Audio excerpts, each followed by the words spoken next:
Hello, ladies and gentlemen, and welcome back to the Ultimate Doctor Who Marathon. This is a show where I take a look at every classic Doctor Who story, plus a bunch of Big Finish audio dramas, one episode a day, 7 days a week, and today, on the 4th of August, 2018, we are starting a story that is highly regarded in Doctor Who fandom. Tom Baker's fourth serial, Genesis of the Daleks, Part 1, of course, is done today, as with the format, so let's jump right into it. Well, Genesis of the Daleks is an odd one because, like the Centauran experiment before it, it doesn't feature the TARDIS. It just has... Oddly enough, it seems like this is just the opportune time for the Time Lords to do this. They pull the Doctor, Sarah Jane, and Harry and say, alright, you don't have a choice in the matter. You're going to stop the creation of the Daleks because we foresee a time when they're going to become an extreme threat to us. Already we have a premise that is... terrifying. Like, we're going to interfere in history. Like, we know the Daleks have to survive this because they exist for the first Doctor. They exist for the second Doctor. They exist for the third Doctor. They are a species that exists. And this is the first episode of 6, all written by Terry Nation. Oddly enough, not really doing a whole lot of retread of his usual ideas.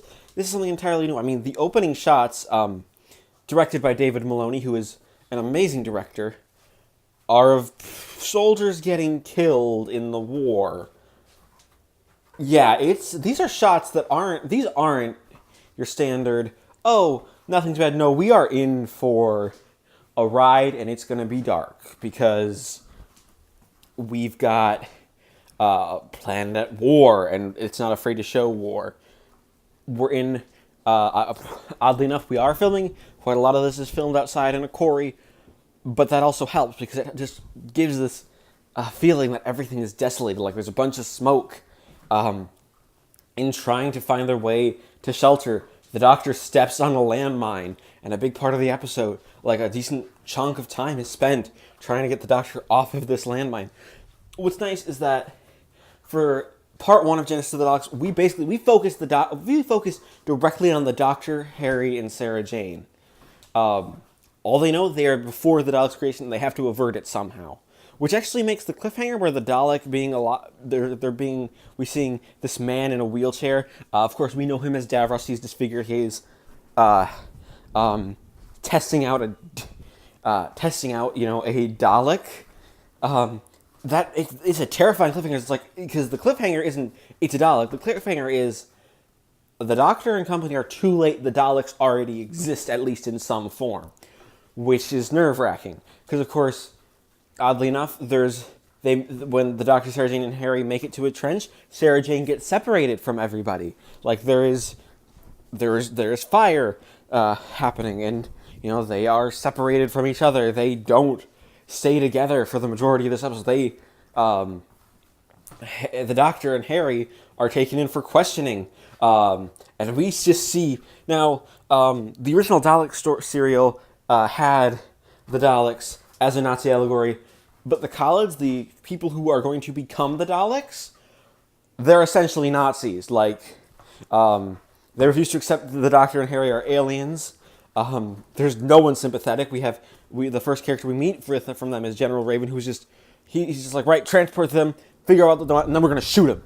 Then we meet Niter, who is going to be Davros' right-hand man, played brilliantly by Peter Miles, giving a chilling performance in this first episode, as he just orders these two guys, just shoot them. As the Doctor and Harry, they get shot at and they have to run away. It's a lot of running around in this episode, ending up being captured. We also see that the war bunker seems to actually have control over the entire Khalid government, at least a little bit, because while Niter has like, right, these orders, I want them done today by midnight, not by dawn, even though dawn is more possible. Like, it's we are in a world at war, and this world at war is terrifying. You also have some interesting stuff where it's never said on screen, but this war has been going on for a very long time because it's a mix of weapons. There's rifle, like an old rifle, and a space gun being used on the same side. The uniforms are a synthetic fiber, Sarah Jane notices. So you have these hints that this has been going on forever, and it's not been getting better. It's just been getting worse, which is where a lot of the fear comes, just sort of creeps in the episode, because you know that because everything has been essentially going poorly for both species, you just have that feeling that everything, could be going completely wrong. Like Sarah Jane, there are Thals, there are Khalids, there are also mutations living in the betweens, and we see one stalking Sarah Jane. We can't quite tell what it is. If it's human, it probably is just human looking, but it's a quote-unquote mutation. What's interesting is that Tyrannation, he portrays the Khalids as evil, and hating the Thals, but it seems that both actually hate the Mutos. Like, this is almost like a three-sided war, with the Mutos sort of just stuck in the middle. And Sarah Jane's reaction to the Daleks is amazingly portrayed by Elizabeth Sladen. Like, this is an amazing start to an episode. It draws you in, it grabs you right up to the cliffhanger, and you're like, okay, I want to see where this is going.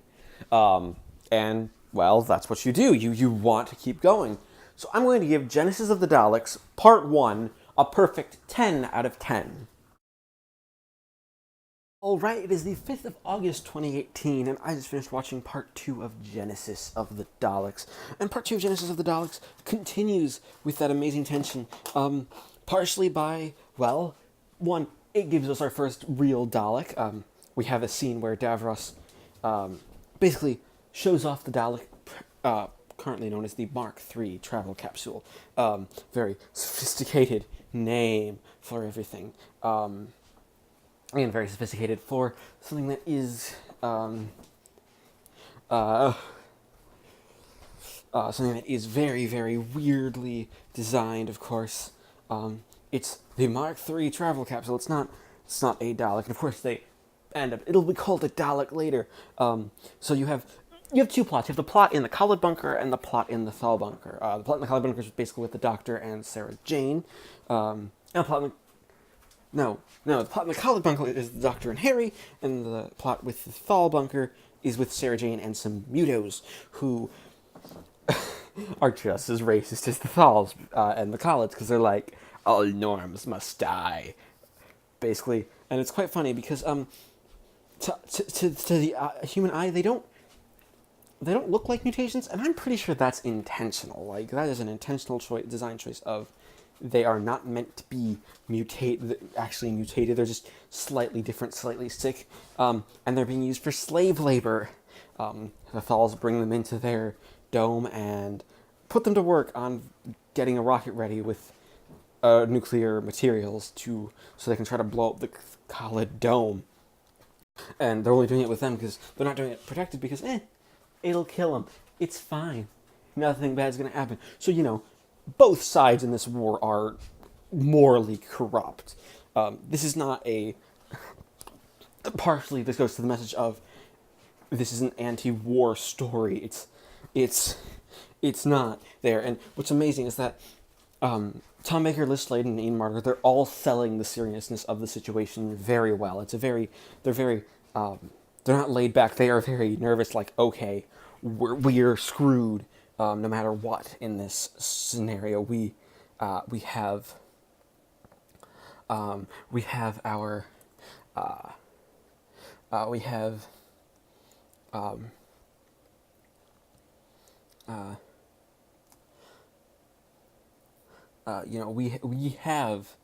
the complete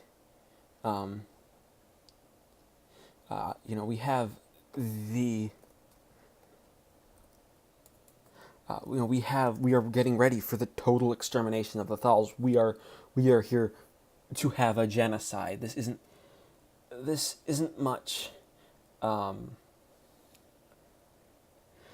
This isn't a, hey, we've got we've got everything good. No, but we have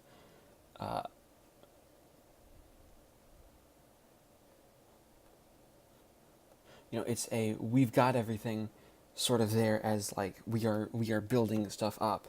And what's amazing is that the story doesn't baby the audience. It shows the real horrors. Like, of course, you have the Daleks, and you have the Dalek already recognize the Doctor as different and an enemy. And, well, yes, I said there is a bunch of heavy-handed stuff like, this is dark, this is not your standard story, their typical light adventure. This is still a very dark story. You have something really, really good with the fact that,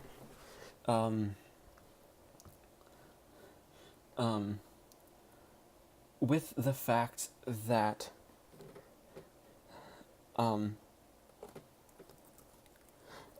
well, you have the fact that the story, it's one where you see the horrors that Davros is doing. We don't actually see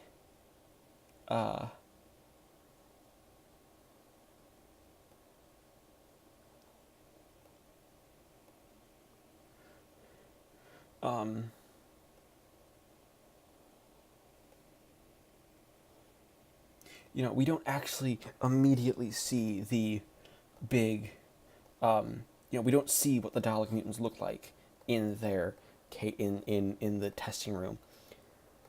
But the reaction on the Doctor and Harry's face is terrifying. I'd also like to say David Maloney's direction is amazing. It's closely knit. It's very subtle. It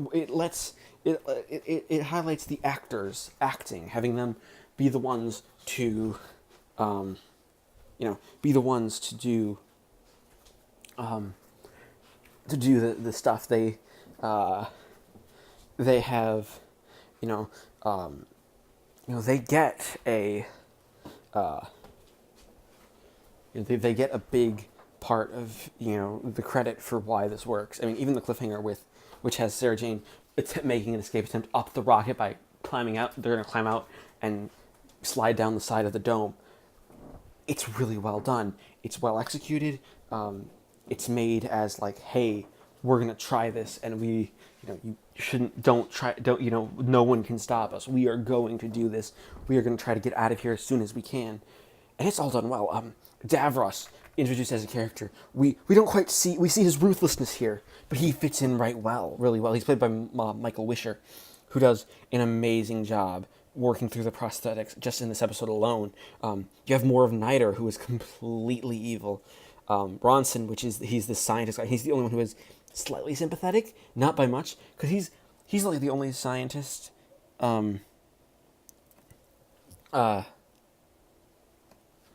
He's a scientist, and he's being the one to, he's interrogating the Doctor early on, but he has the open mind to think that the story that they are actually aliens are the truth. And we also have the time ring that's built up, that they were given from the Time Lord, stolen. So we already have a reason, like, we're stuck here. We have to get this done. So, with all that said, you just have this tense feeling in this second episode. So I'm going to give Genesis of the Daleks Part 2 another 10 out of 10. Alright, it is the 6th of August 2018, and I just finished watching Part 3 of Genesis of the Daleks. And Part 3 of Genesis of the Daleks is really when we get our first big shift in the plot. Mainly, Davros gets pissed. Well, okay.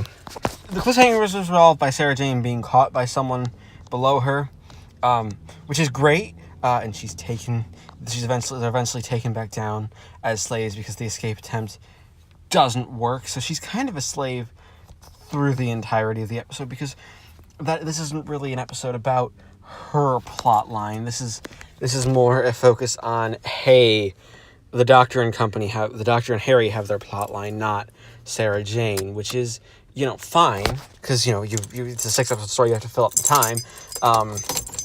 So she doesn't really get much, except, again, still wanting to try to escape, and realizing that as soon as the work is done, they're going to be killed, because the rocket's going to go off, and they're just going to leave them there, lock them in there. So it's like, yeah, you're going to be killed. You don't get a choice in the matter. Have fun with that.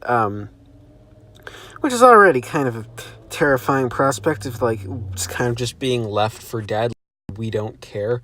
And Liz Sladen plays it amazingly when she realizes that that's what the Thals are planning. Again, giving another layer that the Thals aren't necessarily the good guys. Yeah, they're the ones that don't become the Daleks, but just because they don't become the Daleks doesn't mean they don't have the potential to become the Daleks, because let's be honest, they do have the potential to become Daleks. They are not the good guys here. They are most definitely in the evil camp of things as well. But the Doctor and Harry's plot, well, they go through some caves where we have giant clams, which is great. Adds a little bit of comedy, yet still peril to this rather depressing story. Helps you get a little bit of brevity before everything goes horribly and terribly wrong, because it's a... Let's be honest, this is a very dark story overall. Like, let's not kid ourselves. This is dark. It is giving a very, very, very, very harsh, deep look at, war. It's not doing lighthearted stuff. But they go right to the Khalid base and basically get the experiment stopped. Then they go to the Thal Dome. And Davros and Niter being sneaky bastards, with Niter being just as evil as Davros. They have a plan. They're going to frame someone as basically they're going to frame Ronson, the guy that ascended the one sympathetic Khalid, over in the actual bunker where, they actually have, the big war effort going on. They're going to frame him for giving out the secret formula to the Khalid Dome that's been allowing the Khalid Dome to survive, when really he could be having peace talks like they're in, which really just shows how evil is, because they could be having peace talks. They're there, they've gotten safe passage. They could be like, hey, let's just create some peace, even though they can't, because they're both supremacists. They think that they are better than the other. They are, and this isn't going to end well. They're going to fire the rocket. Again, something that is very, very dark for a Doctor Who story to do. It's, and the Doctor and Harry, of course, overhear this. So, of course, the big reveal is that the Doctor and Harry, they save Sarah Jane. Harry gets Sarah Jane and the rest of the mutos to think the Doctors are going to try to stop the rocket, but he gets captured and he gets an electric shock. And that's not even everything in this episode. There is still more. That's the cliffhanger, yeah, but there's more in between. You have Ronson being approached by this one scientist who actually agrees with him, is like, hey, maybe we should try actually peace talks. Maybe peace will work. Who knows? We hope it works. But again, it's not something that's going to come easy, because it's peace. And really, this is the episode. We're halfway through the story right now, and things are still bleaker than ever. There is no light at the end of this tunnel. It's still hey, everything is horrible, and the Thals and Khalids are still going at each other's throats. They don't have the solutions. So I'm going to give Genesis of the Daleks Part 3 that other 10 out of 10, just because it's well done. The ideas are just getting more bleak, and you really want to know, how are they going to get out of this? How are they going to save it? The time ring's still missing. There's going to be, and they're going to blow up the bunker, the Thal City, really? So yeah, Genesis of the Daleks Part 3 gets a 10 out of 10.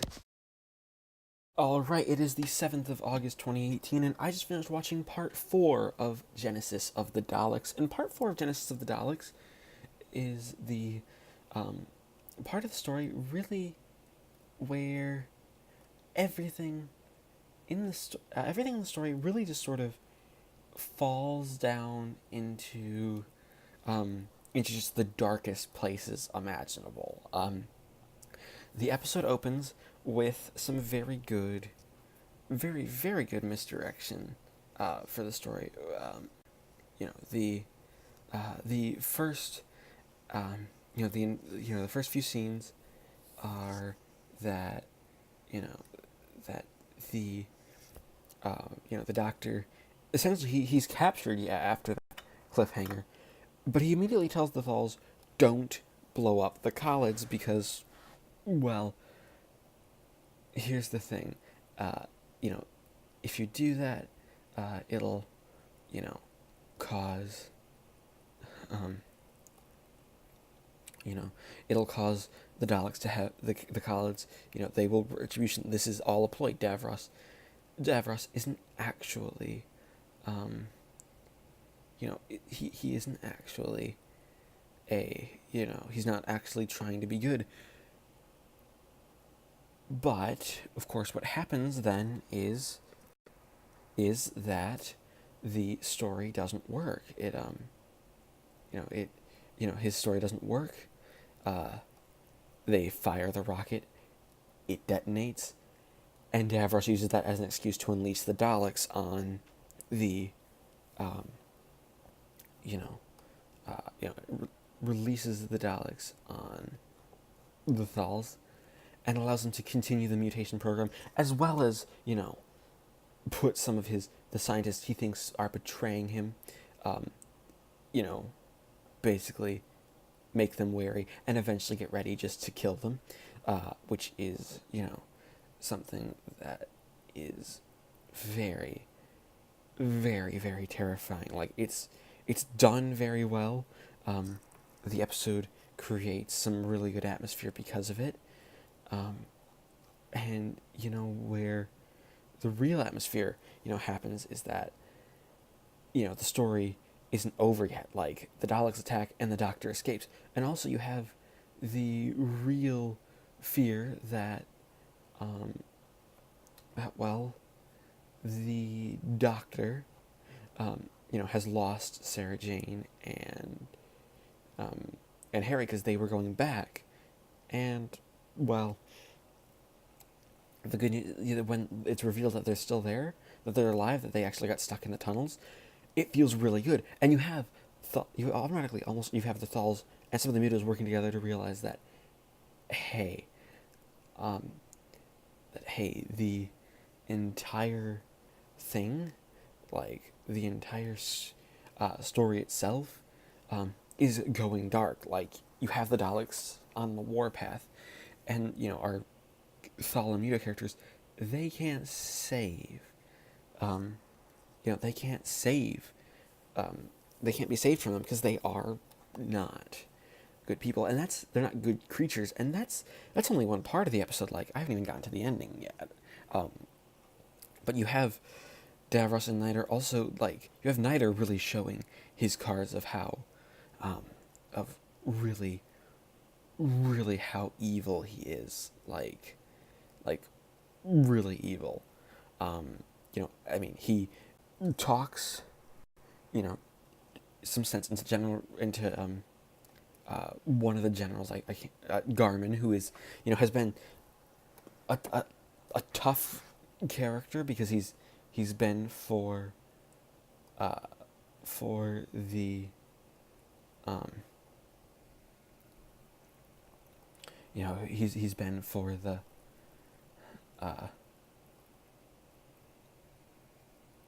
you know, he's been for the war, but he knows that Davros has been going too far, so he ends up spilling the beans about all the resistance members.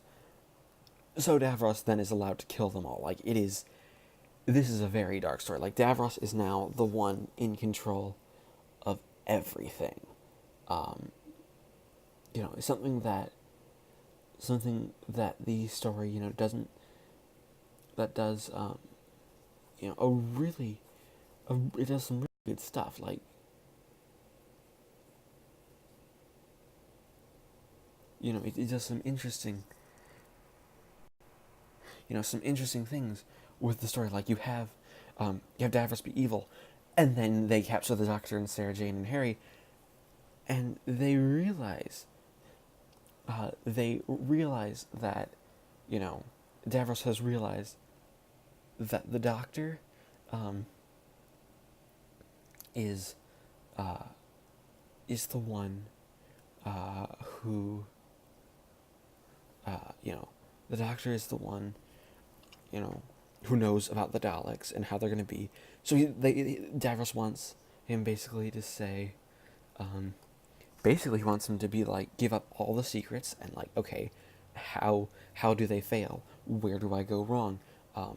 what are you, what are we doing? Like, what are we doing wrong? Um, it's one of those things that's really, really quite scary. Like, and the length Davros goes to torture Sarah Jane and Harry is really, really brutally done. Like, everything is brutal here. Like, this isn't just just a light torture. No, this is harsh torture. And you think the doctor is going to, um, is going, to not to crack. Like, that's the cliffhanger, is that he might crack because of this. Um, uh, you know, it's one of those things, where the story, and it's a really, really good ending. Like, that's at the episode, and it shows just sort of the whole morality at play. So I'm going to give Genesis of the Daleks Part 4 another 10 out of 10. All right, it is the 8th of August 2018, and I just finished watching Part 5 of Genesis of the Daleks. And Part 5 of Genesis of the Daleks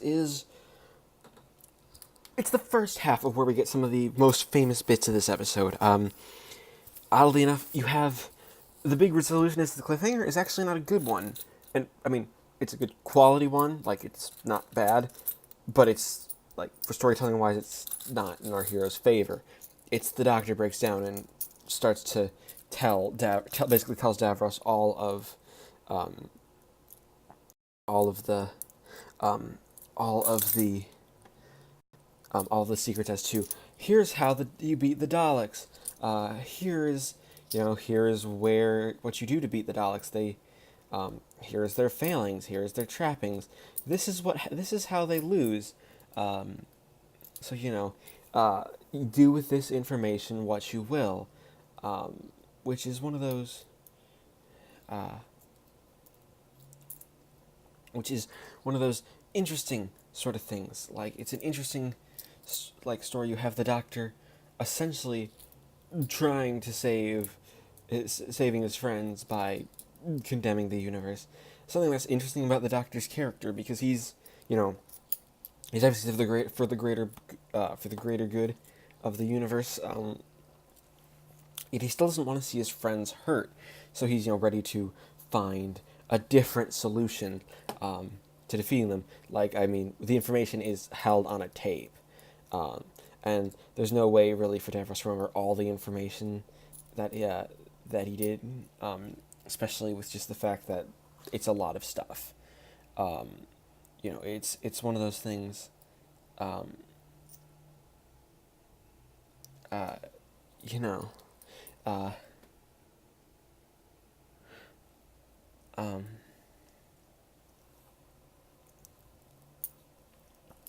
it's left with one of those interesting ideas of we kind of have to have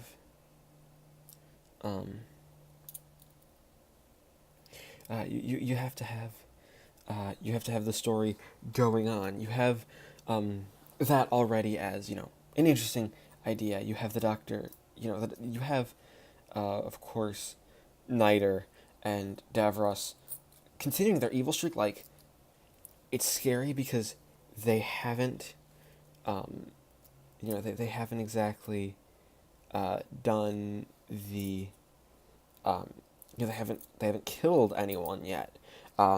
They even allow, like, a big part of the episode is allowing the rebels to take over, and just demanding a vote. And if it's a vote, he will step down completely. Which it's one of those things where you sort of realize that it's not, he's not good. He is evil, and he's obviously setting them all up just to be killed by the Daleks, when it's very obvious, because he goads everyone. He was goading everyone into he was essentially goading everyone into the into letting themselves die, it's like letting themselves be killed by the Daleks, which hasn't happened yet, but it's obviously going to happen in the next episode. And it's an amazing sequence. You have the Doctor and Davros having this. This is the first real introduction as characters. Like they hadn't exactly interacted as people, before this. And you have something that's done really well. First off, you have the Doctor ask Davros, if you could create a bacteria that would destroy all life, except that bacteria, would you release it? And Davros says yes. In what's a famous and honestly very, very over the top speech, intentionally over the top and really well performed speech, but still over the top and an intense speech. Like it's not. This isn't an easy speech to have. Like it is. It's one of those things where you realize that, hey, it's not gonna work. It's one of those things that the story, you have everything failing. Plus, you have, the Doctor realized that the only option he has is to commit genocide, something that isn't very much something the Doctor would do. It's very much, not something the character would do. Yet he's been pushed to his limits. Like he has to do this. So just because of that and just about everything, I'm going to give Genesis of the Daleks Part 5 another 10 out of 10 because it's asking the questions that need to be asked. Alright, it is the 9th of August 2018. I just finished watching Part 6 of Genesis of the Daleks. And Part 6 is where Davros actually fails. Well, he has a victory, then he fails. He kills the rest of the living college and has them taken to be Daleks. Niter gets killed, but then the Daleks turn on him. Because, you get what the big reveal that through a bunch of speeches, the Daleks really don't need their creator anymore. At least that's what it seems as of right now. Like, obviously, Davros reappears quite a few times down the line, but he's killed. He's dead. He has been put under self-destruct. And because of that, he doesn't get a chance to survive. He has to live out the rest of his days dead. He doesn't have his Daleks as creations to save him, and they won't bail him out. They kill him. He ceases to be. And Michael Wisher gives an amazing performance, and this is the only time Michael Wisher is actually playing Davros. Like, the role is then recast. First from starting with the next time Davros appears, and then recast again the next time, then recast a second time before, and that's the final actor for Davros in the classic series. But Michael Wisher's performance in all 6 episodes has been amazing. He has done an amazing job at being, the dark character who really has just taken science too far. Like, that is a big part of the guy's character. Like, he's not a good person. He's very much evil for evil's sake, and has a difficult time. You also have the Doctor and Sarah Jane and Harry having this amazing moment early on, where we get a very famous speech. This is one of those speeches that is one of those most quoted speeches. It's the, I known as the "Do I have the right" speech, where the Doctor really shows that because the Daleks are sentient, at least at this point in his life, he can't kill them all. He can't be responsible for killing them, especially at their creation, because what happens then, partially it's the changing history thing, but also he argues that the universe is better off with the Daleks, which is it's an interesting idea. It's that without the Daleks, a bunch of alliances between planets would be made, which has lasting effects when the Daleks are defeated in those situations. Like the Daleks still are defeated a lot in the future. Like they aren't just unbeatable.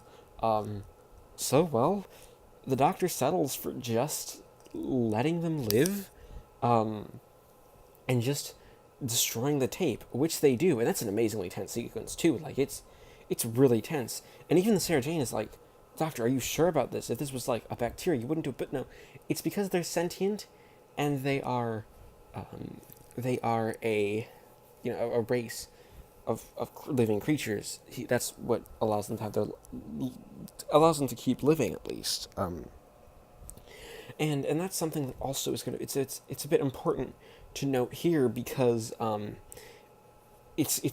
idea is gonna come up again in the future, ways down the line, in a bunch of different stories, and it'll be interesting to see how different authors tackle it and how the Doctor changes over time, especially because obviously you have the time where he did have the right and he just plain up had to do double genocide just to try to save the universe, was when it came down to it, which I don't think is too much of a change for the Doctor himself. Like, really, he would do the right thing in the end. Like, he wouldn't just, let the universe, just sort of die off because the Daleks, are there. He's still a good person, and he also settles for even making sure he gets out of the city and make sure the city is caved in, because at this point they get the time ring and they could just leave from Skaro. No, they make sure they escape and they make sure Skaro gets the city on Skaro gets demolished. But yeah, they get the time ring back and they move on. And the Doctor has this amazing speech also at the end of the episode, sort of reaffirming his decision that I think I've made the right decision. And we have the characters flying off into space. Oddly enough, in an episode that, because the story itself doesn't actually feature the TARDIS. Like, it's really good. It's a solid ending to the story. It gives us a satisfying conclusion, and it allows the Daleks, to really shine and sort of outlast their creator, as they're kind of intended to. They aren't meant to be. They are meant to be the be all and end all, which means there's really no place for Davros. So you really have an amazing ending, with the end of this story. Like, you have a very, very dark ending, but a very, very well-written one. So I'm going to give Genesis of the Daleks, Part 6, another 10 out of 10. And we average the story out to give Genesis of the Daleks a final score of 10 out of 10.